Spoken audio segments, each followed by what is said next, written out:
All right. Hello, hello, and welcome.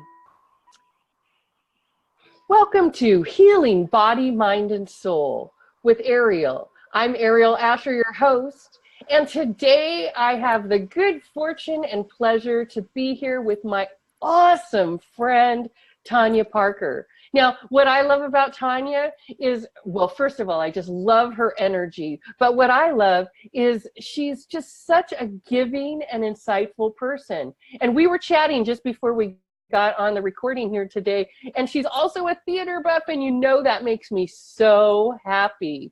And you know, Tonya and I, ever since we met, she was a good friend with we had a mutual mentor and friend, Tony, and so we have that connection. And every time I talk to her, we have something funny to say and something uplifting to say. And I just know that you'll get so much value from hearing about her own story of transformation, and you're going to be so excited about the events and the legendary events that she creates now for entrepreneurs and for speakers who are trying to get their word out.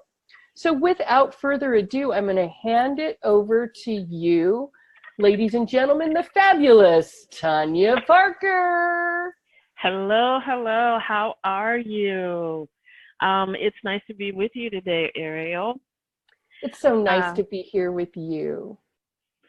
And I guess in keeping with the theme of the show, one of the first things I want to talk about is all of the transformations that we go through as we progress in this life. I hate to use the word age, but as we progress in this life, and my life has definitely taken me through some changes. Oh my God, right? and some transformations. My goodness. But the one common thread that I've found is that my call to serve, my call to be of service to people, has always been the common thing running through everything.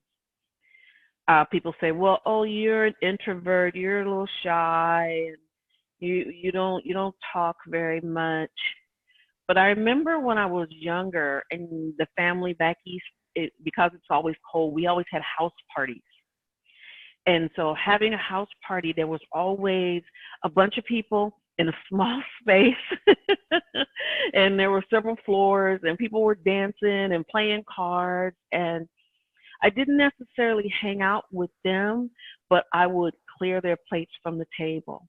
I would see if there was something else they wanted to eat, if they needed me to fix them a plate, if they needed to take things home, if the kitchen needed cleaning or the buffet table needed rearranging.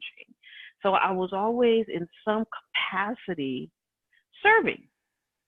I was always customer service oriented. And I think it's as I reflect on it, it's been a common thread. Even all the way back as far as I can remember.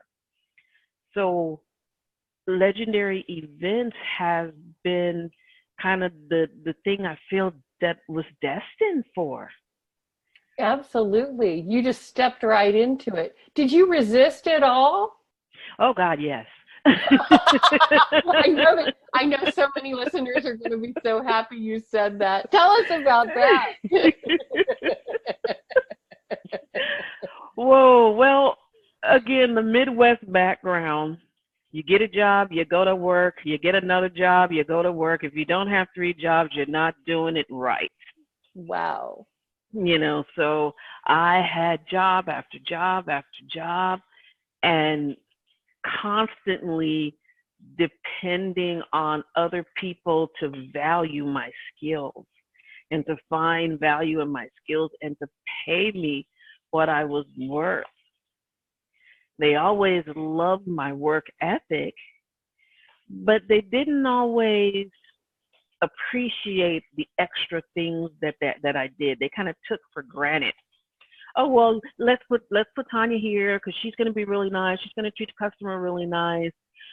She's going to stay late without us having to ask her. She's going to come in early without us having to ask her.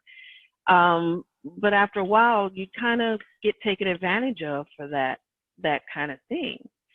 So working a regular 9 to 5 kind of became my own resistance to it. It was, well, I'll just put on a suit and tie and show up, do my job, and leave and go home. And not take anything with me, just kind of what you get from 9 to 5 is what you get. When I clock out, I'm out mentally. Don't call me, don't want to talk to you, don't want to know you, don't want to be friends with you. You took the heart out of it. You figured out a way not to have the heart in it, right? And that was, that's exactly what I had to do to keep for self-preservation. I know that's why it was now. But at that time, I figured, hey, I was in the old boys club. I was just going to play the game like the boys. You know, that is another whole conversation, right? Yeah, absolutely. That is a whole conversation right there. I've experienced that in my path while I worked at the production studio, working with all the cameramen and in the production world. It's a very boys' world sometimes. And in corporation, I worked in a major fast food chain corporation, and it was the boys' club. I was expected to drink beer, have a wife, miss my wedding anniversaries, to go to Reno and gamble because that's what they wanted to do. I missed soccer games. I missed all of these formative times when my kids were home. They were latchkey kids. And in California, latchkey kids didn't go over real well. We did it back east when I was growing up, but not out in California. It wasn't a popular thing. Oh, well, that's because my generation, everybody got kidnapped and everything went awry after my generation. But I used to wear a key on it. I used to wear a key on my necklace and the whole thing. But I had a single working mom. And that was me. That was me. I was a single parent for over 10 years. And so I had to have 2 jobs to make up for the income. One job as a music teacher let me use the creative side of me. Went to this restaurant chain and was able to do marketing, which gave me more creativity. But they said, hey, if you really want to make some money, you need to step into the operations side of it. And by stepping into the operations side, it became about the bottom line. It became about the numbers. It became about that billions and billions served.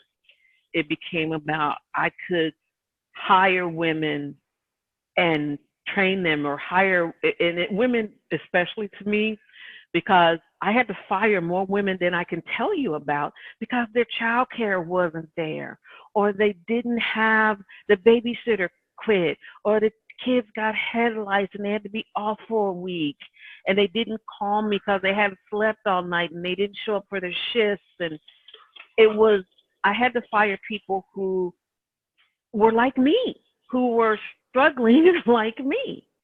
And again, I gotta tell you, in a place where you're trying to shut down your heart and just fit in and play the game, that had to touch your heart when you had to fire women that were single mothers because I think when you fire a woman, single mother or not, you fire a family. When you terminate or take income away, you take income away from children.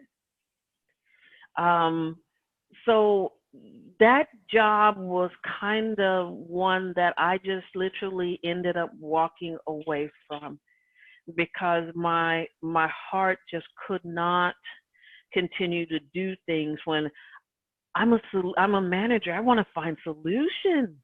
I want to refer you to this child care agency. I want to get a group of you together and say, hey, let's co-op childcare. Let's find a way to make this work. But that wasn't what the corporate structure allowed you to do. Of course, you were in the big picture mode, and they were in the fit into this minutia, and it doesn't. I know years ago when I was working as a producer, it was exciting work to be doing everything, but I never felt so detached from my creative spirit and from my heart. You get to be in a position of authority, in a position of leadership. Sure. So that's kind of interesting. I love that this is bringing all of these things up. But there's a balance that we crave internally. And so once I left that job, I really took some time. I studied Reiki for a long time, became a Reiki master, kind of tried to find what my soul's calling was. And I knew it was to help people. So I went from making $150,000 a year at this corporation. So be careful what you say when you say, I don't want to flip burgers. It all depends on what you go there to do, because that's the most money I've made in my life. You know what I'm saying? And I didn't go there to flip burgers. The last thing I learned to do was to make a sandwich. That was I was running $1 million operations and couldn't make a sandwich. I could show you how, I could tell you how. I could coach you through it. Even if you spoke a different language. But I could not do it myself. You thought I could, though. But so I took that time, and I'm really glad I took that time. It was my first breakthrough. And the job I had after that, I remember I made $12 an hour to work with clients with disabilities. It was the funnest job I'd ever had in my life. I got up in the morning. I couldn't wait to get there. I didn't get the headache. Oh, God, I got to go to work. Oh, God, something's going to go wrong. These clients taught me an appreciation for life, an ability to get over and around and enjoy just where they were, wheelchair, including to the guy that came up to me every day and said, hi, my name is so-and-so. And he did this 15 times throughout the day. But it was the cutest thing. And the reaction on his face when I taught him how to make toast, how to use a toaster. We just taught them everyday things that we took for granted. And they would do things like pull their wheelchair up against the bathroom door when I went in so that I couldn't get out. And they'd be out there busting up laughing. They'd be laughing. And I'm like, okay, I know this is you, John. Get off the door. Come on, man. Don't fear to lock the teacher in the bathroom. And they just had such a gusto for life. So I had found a way to serve. And I had found that the dollar was not ever going to make me happy. And when I stopped chasing the dollar and started following what made my soul feel good. It occurs to me that really what you healed was your definition of success, right? Yeah. And once you did that, even less money probably went further and meant more, right? It did. We still survived on we survived on whatever we made. I don't think our lifestyle changed, or if it did, we just took it. The kids saw me happy. The kids didn't see me stressed. They didn't see me working 24 hours a day with phone calls in the middle of the night and having to they saw me at their soccer games, talking to other parents. They got to see some regularity. So to me, it was a great thing. And you say when you're happy, your kids are happy, it rolls downhill. So it was really trying to figure it out 30s. That's wonderful. So And you so, did. So you resisted your call, your calling, but your calling didn't let you resist it. I think and every I time I always try to tell resist everyone. it, it comes back and kicks me in the behind and says, "Wait a minute, this is what you're supposed to be doing. Hold on." People come to me for readings or clearings sometimes, and they'll be like, "Oh, I think I missed my soul's purpose." And I'm like, Hmm. "Honey, you cannot miss your soul's purpose. It You won't are let you not going to miss it. You Mm-mm. might take a while to not connect the Navigate. dots. Yeah, it Yep. might take you a while to not connect the dots, and sometimes you might go left or you might go right, but you will still end up doing, in the right place at the right time. I totally believe that the universe uh, gives you a lighted path. If you if It you does. if you choose to look at the lights. For those And of us that getting are hard right. and those of us that have adventurous souls, we might be jumping over I and swear. exploring off Yep. in the little ethers. But I Yeah, don't we miss get it. those little pebbles thrown at us that say, "Hey, you're not listening." Then the next thing you know, you get a rock thrown at you that, "Didn't you hear me? You're not listening." And then there'll be a giant And boulder. then the boulder comes and knocks you flat on your behind. You go, "Oh, talking to me?" You know. That's right. That's right. And for me, that boulder was breast cancer. Oh my goodness. Do you mind telling us a little bit about that? No, it was about 6 years ago, 7 years ago, that boulder came, and it came in the form of breast cancer. And it was not something, at that time I was working with homeless women and children, helping them find employment, and still working with clients with disabilities.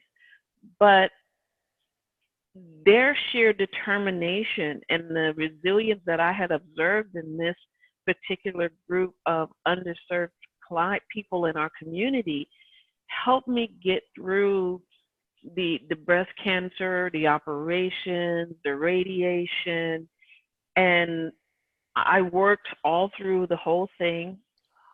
These women gathered around me. They made sure that I ate. They met me at my car in the morning. They carried my books to class for me. They cleared a pathway so that I could run to the bathroom in between classes. It was a a genuine caring that really got me through. And these women are still my friends to this day. They are I still love my friends to this I day. love your story. When I'm listening, it occurs to me not only what a gift, what a gift. I mean, breast cancer is never going to be a gift, but what an observation that you healed your path of service, and then your path was to observe service, Hmm. right? And to be do you know what I mean? That I mean, to learn to how be deep you served. did it. How deep How you Yep. did. And I think for me, when you're constantly in service mode, we don't know how to accept help. I mean, I went through radiation the first week. I sat in my car in the parking lot of the radiation center, and finally they called me one day, and my doctor says, "Miss Parker, where are you?" I said, "Outside in my car." He says, "I'll be right out." And so he came and sat and talked with me. I said, "Well, I can't go in there. I'm not sick like them." He says, "And once you go in there and I get finished working on you, you won't be." But it took him making, Resistance. yes. The Air Force Sergeant Major, who was now an oncologist and radiologist, had to come out and actually sit with me. Good for and, you. and give me a sucker, a lollipop, and say, "Here, come on in. It's gonna be okay." Good for And you. that was really a lesson learned. So after that, I started to take care of my body. I started to continued to work with the women, but the job became more like social work for me, and social work is messy. I was an employment specialist, and as an employment specialist, I'm here, my clients were the employers, and my job was to make opportunities for these women to get to these employers, for me to remove all the barriers and go to that employer and say, hey, this is a shining star right here. She's going to show up every day. She's going to do what you ask her. We've got her child care taken care of, and the state is going to pay you for her half of her salary for the first 90 days. And if it doesn't work out, it doesn't work out. But hey, I did everything to put their best foot forward. That was my job. Now, the social worker, on the other hand, was the person that was dealing with the tears and all of the barriers. And I couldn't deal with that. I had a 2 Kleenex rule. When you were in my cubicle, you got to the second Kleenex, social worker. But I had a client lose a child to a drowning in the Sacramento River. Oh my God. Again, this is one of the clients that I was very close with, one of the young ladies that was on my team that helped me a lot. And I had just worked with her and her son at a catering event that we put on. And I was the first one that she called as she's standing on the bank of the river. And within that week, I had that, and I had another client with Munchausen by proxy, who was purposely dosing her child. The fire truck was at the facility every day. Again, I could feel my body just saying, this is enough. You can't do this. Yeah. And so I had to kind of step away from that. And I knew at that point that entrepreneurship has always been in my blood. It's always been what I've been called to do. People never really appreciate me until I'm not there. And the question goes, well, who did that? Tonya. Well, who did it? Tonya. And they really kind of get this windfall of, this is everything that she took on. She had 1,000+ clients, and it was just her. And she served all of them at any given time throughout the year. And so I started the business, Soulpreneur Development Academy. And I think when I did that, it was more, again, that Tonya back looking at her soul, teaching other women how to find that place in themselves and how they could make money and feel good about themselves if they wanted to be entrepreneurs. And then 5 years and 2 months to the day, I got diagnosed with multiple myeloma cancer, which is a cancer of the bone marrow. And they say that once you have one, there's a real good chance at the other. And breast cancer patients should always be on the lookout for pains in their backs and things like that, because this cancer is directly related to breast cancer. Mm-hmm. I think you guys know Robin Roberts from the Today Show on TV, or Good Morning America. It's the same thing that happened to her. And so this one was a lot different. This one involved, it's not curable. It's lifelong treatment, though. Pretty intense in the beginning, where I was doing chemotherapy and radiation. At the same time? Yes. Woo! And it was almost kind of ironic that I had gotten my business to the point where I was planning my first major event, 3-day conference, all the speakers, people were paying. It was going off just the way my coach and my mentor wanted it to go off. But I kept having this pain in my back, and they kept telling me it was nothing. And they kept saying, oh, well, you just sprained your shoulder, or you pulled a muscle. And at that point, I said, I have stuck up and taught other women how to advocate for themselves. So I marched my happy behind into the emergency room. And I said, I'm not leaving until you tell me what this is. By this time, they think I'm crazy. They think I need to be observed for 5150. And so they kept me there for about 24 hours in this little room with a bunch of other people who were definitely 5150 ready.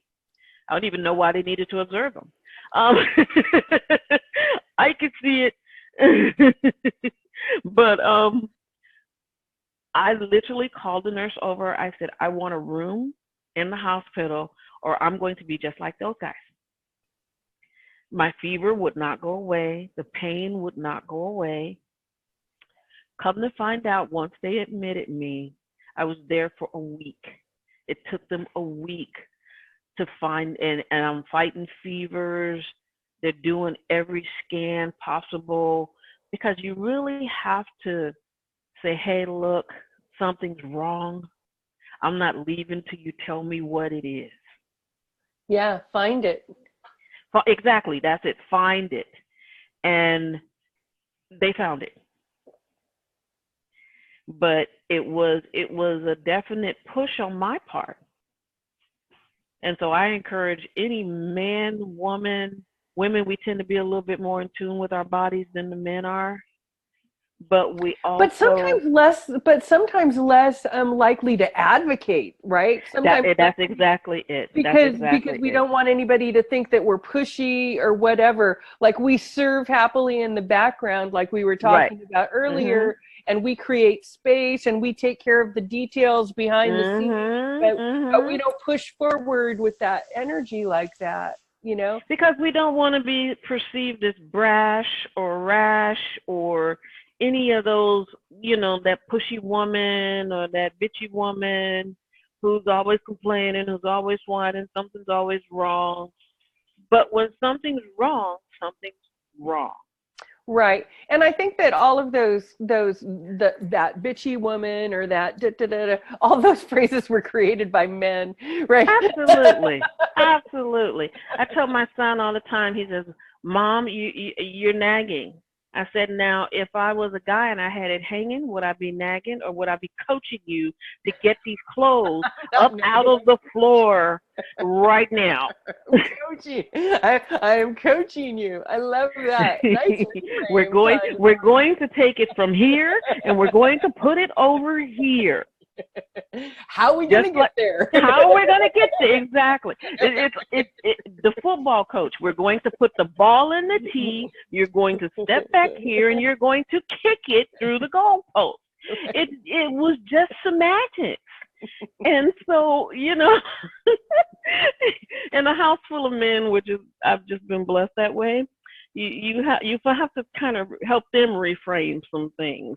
Nice. Well, there's a skill you got right there. Fantastic.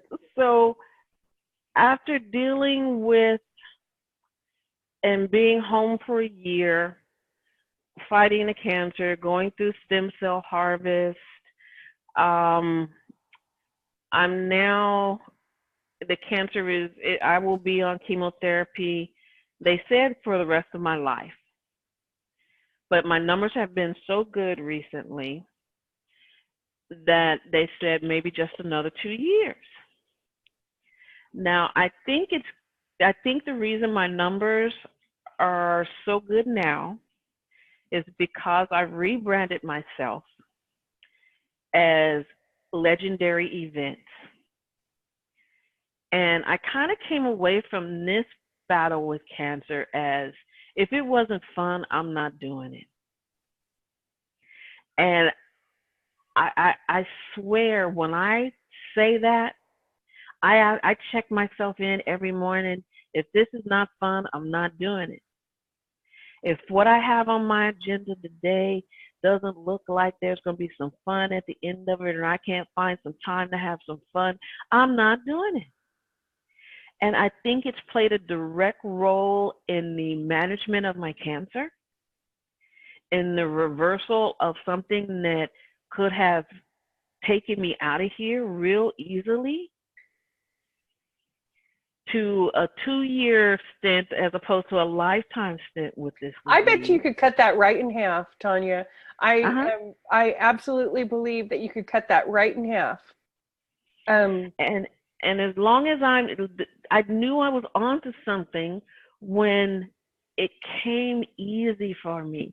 I could go all the way back to the 8-year-old, 9-year-old who was cooking her own full Thanksgiving dinner for her family and calling everybody and telling them what to bring, because mom got the flu. So all the way till now, it's just been this running theme, like I said, through everything I've done. And it was fun then, and I'm determined for it to be fun now. I don't always have to be in the front of the room to run the room. Absolutely. Well, I think that energetically you hold the space, and you hold, and you have big energy like I do, Tonya. And even though I'm not going to say we don't have boundaries, because we definitely have to have boundaries, but we are able to have a larger bandwidth, right? Absolutely, yes. We can take on a lot. And be responsible for more. A lot. Stuff. Exactly. Mm-hmm. Anyway, well, Tonya, I just want to thank you so much for being so candid and sharing your heart with us. You know that is my favorite flavor. I love your stories, so many rich stories, so many nuggets in there. And I know that our audience has gotten a lot from our time together. Can you please tell everybody how they can contact you if they want to reach out to you, or they'd like to work with Legendary Events and have a fun and legendary event of their own? Absolutely. Right now you can reach me at Coach Tonya Tyus on Facebook. Just type in at Coach Tonya, go to Facebook, type in at Coach Tonya Tyus, and my page will come up, and you'll see all of our trainings and our workshops and all of our wonderful tips on how to help you have an event and put on and all the creative ideas that come across. If you want to look at some of the events that we have done recently, we post lots of pictures on our Facebook page at Tonya Legendary.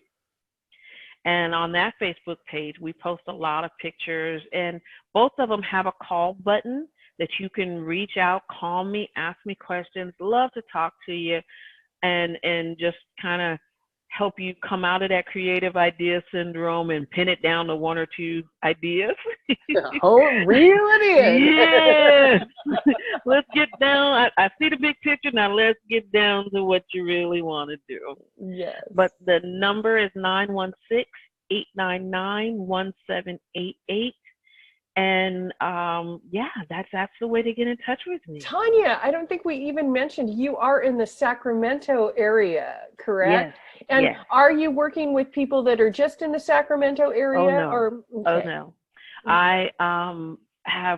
I work with people all over California, Seattle, Washington, Portland, Oregon, Vancouver, and I'll be traveling to London to help with a conference in June. That's the PSA, the Public Speaking Association conference in London. And Tonya will be helping out with that. Fantastic. Well, we have gone a little bit over our time. We may even have enough for 2 of our podcasts today. But I just want to thank you so much and thank all of our guests. And I hope that you got some wonderful tidbits. All of Tonya's information is going to be in the liner notes, in the notes at the bottom of the podcast, and we'll have all of her links and information there. If you want to reach out to have your own fun and legendary event with Coach Tonya Tyus Parker. We better spell Tyus for everybody, Tonya. It's Tyus. Right. I just said Tonya Parker earlier. I forgot the Coach Tonya Tyus. Right. Parker. I want to make sure because she has one of those fancy hyphenated situations going on there. All right. So this is Aeriol, and I want to thank everybody for listening in. And until next time, happy healing.